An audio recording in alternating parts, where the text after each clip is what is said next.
ایک لفظ کیا ہے؟ یہ جو ہم ابھی شروع کرنے لگے ہیں جس کا طریقہ، اس کو کیا کہتے ہیں؟ وضو۔ اس کا نام کیا ہے؟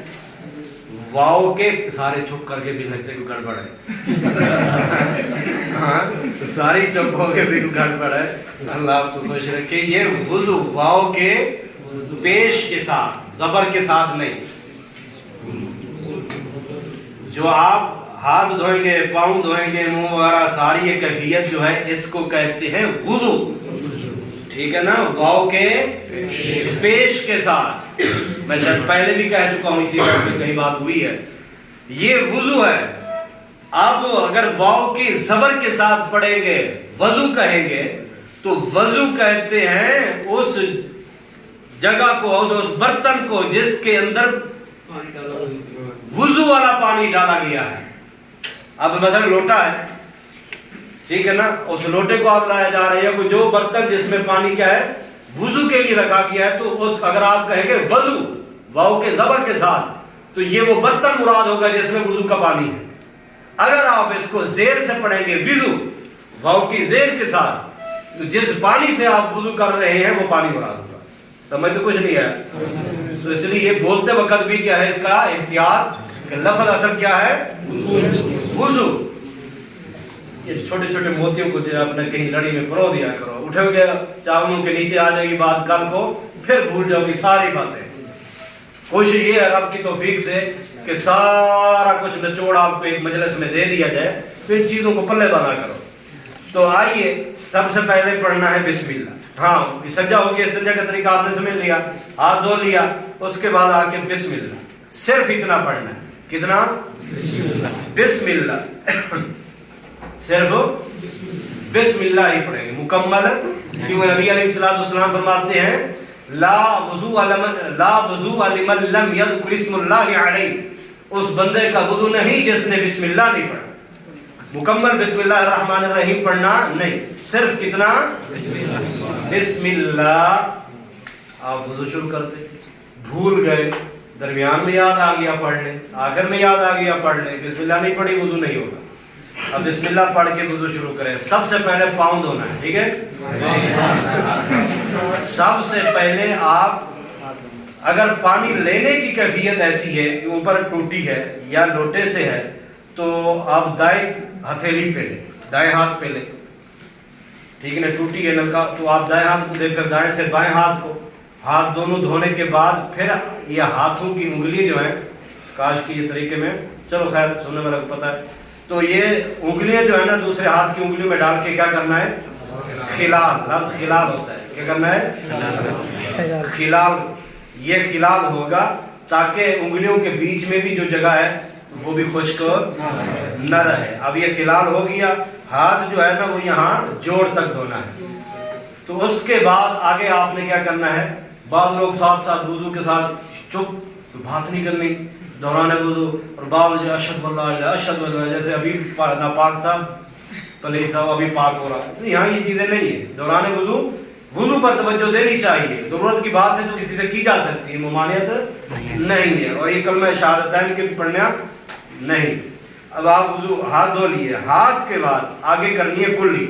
آگے کیا ہے؟ کلی کے تین طریقے ہیں، یاد رکھیے۔ اگر آپ نے جتنے آزاد ہونے، ایک بار دھو سکتے ہیں، دو بار دھو سکتے ہیں، تین بار دھو سکتے ہیں۔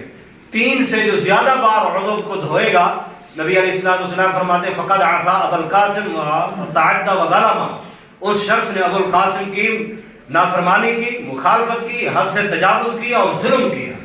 لہذا 3 بار سے زیادہ بار دھونا یہ ظلم بھی ہے، زیادتی بھی ہے، اور نبی علیہ الصلوۃ والسلام کی کیا ہے؟ مخالفت بھی ہے۔ اس لیے 1 بار 2 بار 3 تک اطمینان کے لیے بس۔ اب ٹائم بھاگ رہا، میں شارٹ کٹ کر رہا ہوں۔ اب آپ نے ہاتھ دھو لیا، آزاد کیا، اب کلی کرنی ہے۔ تو کلی کا یہ ہے کہ آپ چلو میں پانی لیں، دائیں ہاتھ سے پانی لیں، آدھا پانی منہ میں جائے اور آدھا ناک میں جائے۔ پریکٹس ایسی ہو، آدھا پانی منہ میں، آدھا کہاں؟ ناک میں۔ تو پھر آپ منہ کے اندر جو ہے اسے آپ زبان سے بے شک گھمائیں، نہیں تو آپ شہادت والی انگلی سے انگلی منہ میں ڈال کے دائیں بائیں انگلی کو گھما لیں۔ اس کے بعد آپ کلی کریں، اور ناک والا پانی جو ہے اسے جھاڑیں. پہلے اس کو لفظ استعمال ہوتا ہے استنشاق. استنشاق کا معنی ہے ناک والی نرم ہڈی تک پانی پہنچانا. استنشاق کہ پانی پہنچائیں یہاں نرم ہڈی تک. اور اس کے بعد ہوتا ہے استنثار. استنثار یہ ہوتا ہے کہ ناک کو جھاڑنا، مواد کچھ نکلے یا نہ نکلے، جھاڑنا. حدیث کے لفظ جو ہے فل یستنثر. یستنثر امر کا صیغہ ہے، الامر للوجوب ہے، امر وجوب کے لیے آتا ہے کہ واجب ہے، لہذا آپ کو جھاڑنا ہر صورت ضروری ہے. ایک ہی چلو سے آدھا پانی ناک میں، آدھا جو ہے وہ منہ میں. اگر ایک بار ہو گیا کام ٹھیک، نہیں تو 2 بار 3 بار کلی ہو گئی. اس کے بعد آپ نے چہرہ دھونا ہے. چہرے کی حد کتنا ہے؟ نبی علیہ الصلوۃ والسلام سے سوال ہوا تو آپ نے فرمایا یہ پیشانی پر بالوں کی جڑوں سے لے کر کانوں کی لو تک، اور لو سے لیتے ہوئے حنکا تک. حنکا کیا ہے؟ ہر اس شخص مرد یا عورت جس کی یہ ٹھوڑی کے نیچے ابری ہوئی ہڈی ہے، ابری ہوئی ہڈی جو ہے یہاں تک یہ چہرے کی حد ہے، اور داڑھی کی حد بھی یہاں ابری ہوئی ہڈی تک ہے. جو چھڑے گا تو چھڑ جائیں گے بال، بھلے کہیں بھی ہو. تو اس لیے اصل اس کی ہڈی یہ جو نرم ابری ہوئی ہڈی ہے حنکا اس کو کہتے ہیں. اسی حنکا سے تحنیک، بچے کو گھٹی لگانا اس کو تحنیک کہتے ہیں اسی حنکا سے. تو یہ چہرے کی حدود ہے، اس کو اچھی طرح دھونا. اس میں ناک بھی ہے، اپنا ناک تو ہو گیا، اس میں آنکھ وغیرہ مکمل چہرہ. ایک بار پانی کا چلو لیا، 2 بار لیے، 3 بار وغیرہ، اس سے زیادہ نہیں. چہرہ دھو لیا. چہرہ دھونے کے بعد آپ کیا ہے ہاتھ مکمل دھونے کونی تک، یعنی تک سے مراد کونی سمیت ہے. الال مرافق علاج جو ہے یہاں، اب یہ لمبی بحث ہو جائے گی لغوی، بہرحال کونی سمیت جو ہے آپ نے یہ دایاں ہاتھ، اس کے بعد بایاں ہاتھ، یہ دونوں ہاتھ دھونے کے بعد بعض لوگ جو ہے نا یا پانی لیتے ہوئے ہاتھوں کو ایسے ایسے ایسے کرتے ہیں. یہ کیفیت بھی غلط ہے. آپ ٹوٹی کے نیچے کھڑے کہیں بھی ہے، آپ نے پانی بہا دیا، ختم. ٹھیک ہے، اگر آپ صرف ہاتھ سے نچوڑنا چاہ رہے ہو علیحدہ بات ہے.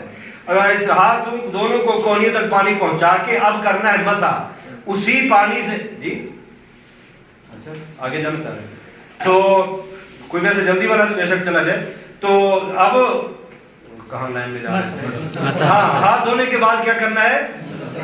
نیا پانی. اگر تو وہی ہاتھ گیلے ہیں، ہاتھوں پہ پانی لگا ہوا ہے، اسی ہاتھوں کے ذریعے اسی پانی کے ذریعے مسح کریں.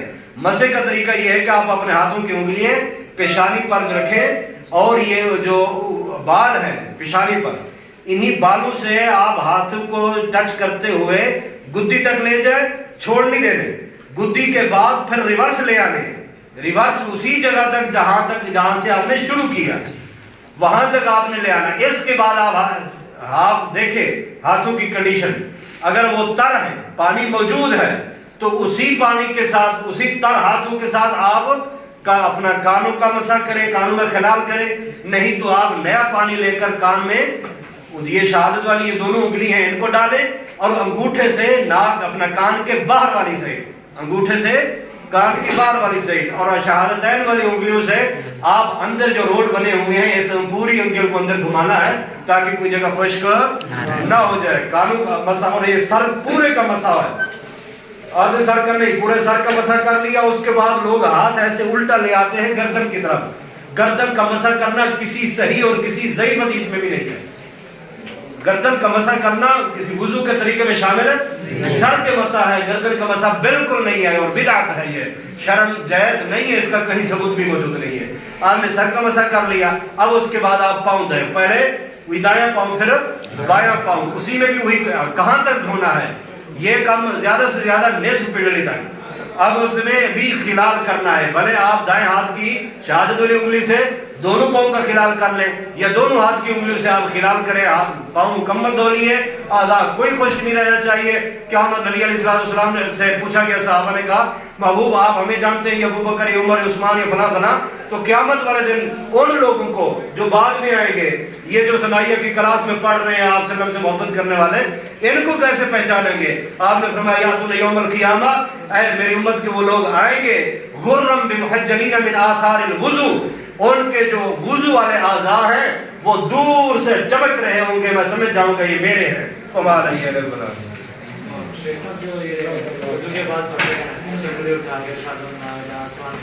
کچھ باتیں رہ گئی ہیں، اگلے میں کہیں گے، یہ مصنون نہیں ہے، یہ دعا بھی رہ گئی، دعا بھی بتلانی ہے.